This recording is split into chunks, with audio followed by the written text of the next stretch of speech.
La prévention des drogues appelle une approche globale et une vision à long terme. Malheureusement, les financements à court terme et l'attente de réponses rapides rendent les approches à long terme plus difficiles à mettre en place.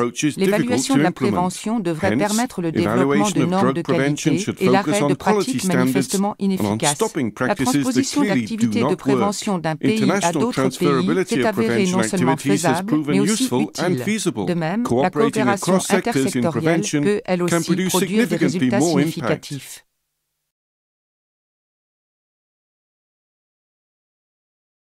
La multiplication des drogues et la diversité croissante des groupes de toxicomanes demandent une réponse souple et globale.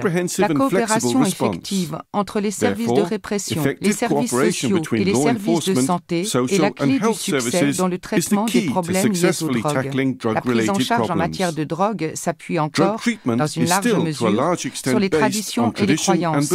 Lors de l'élaboration de lignes directrices pour la prise en charge, il faudrait plutôt privilégier les principes de la science basés sur les connaissances validées, ainsi que la dimension des droits de l'homme.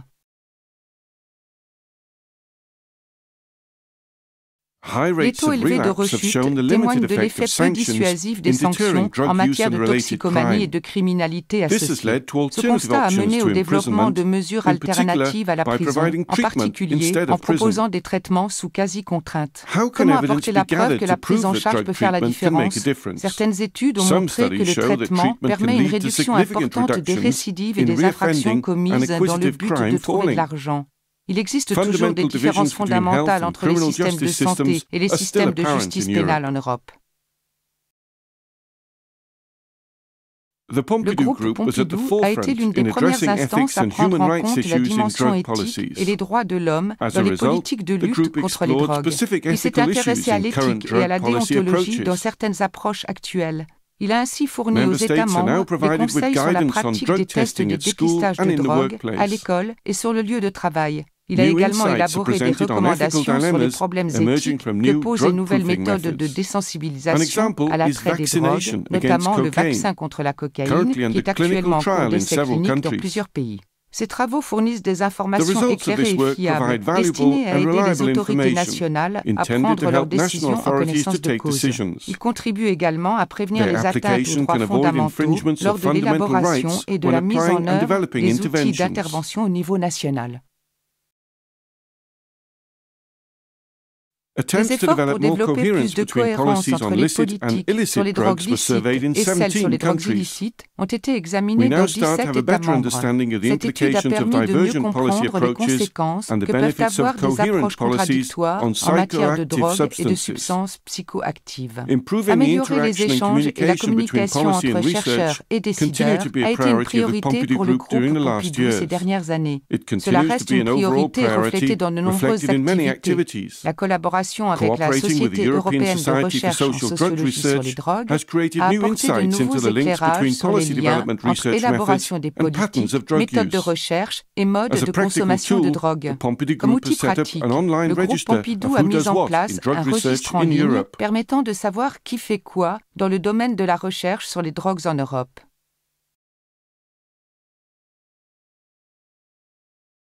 Les services de répression des aéroports jouent un rôle essentiel dans la réduction de l'offre de drogue et de précurseurs. Or, les techniques de dissimulation et de trafic évoluent en permanence.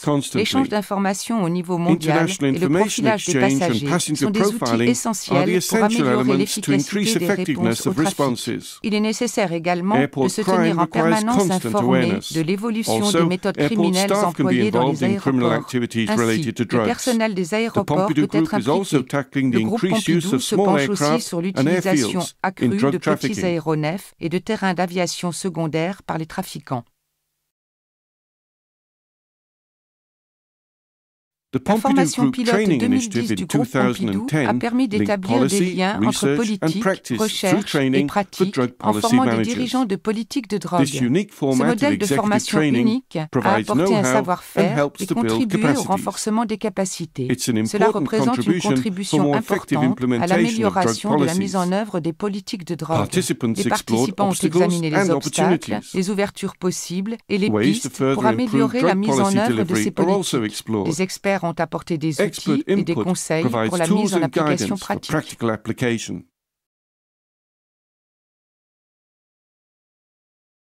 ExasNet est un réseau européen de coopération intersectorielle entre différents acteurs qui luttent en première ligne contre les problèmes de drogue. Créé par le groupe Pompidou en réponse à une proposition de la présidence finlandaise de l'Union européenne en 2007, ce réseau offre un mécanisme de coopération entre les différents acteurs des services de répression, du domaine de la santé et du secteur social pour lutter contre les problèmes de drogue.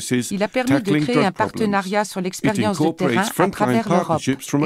ExasNet est unique car il établit un lien direct qui apporte aux décideurs politiques en temps réel des connaissances et des expériences sur les bonnes pratiques.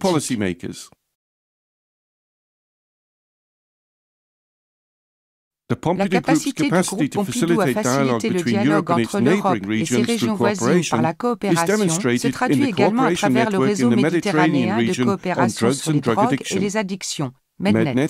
11 États en sont maintenant membres.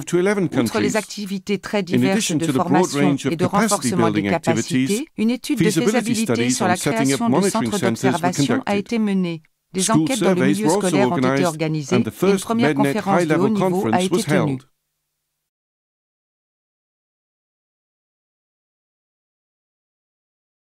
Un programme pilote de formation aux aptitudes de vie a été mené en Ukraine et en Lituanie. L'idée était d'introduire dans le cursus scolaire une formation au mode de vie sain. Aptitude de vie est une méthodologie qui vise à donner aux enfants la capacité de résister aux influences négatives. Les supports de formation ont été traduits en lituanien et en ukrainien et adaptés au contexte local. Les formateurs ont reçu une formation leur permettant de continuer à diffuser la méthodologie.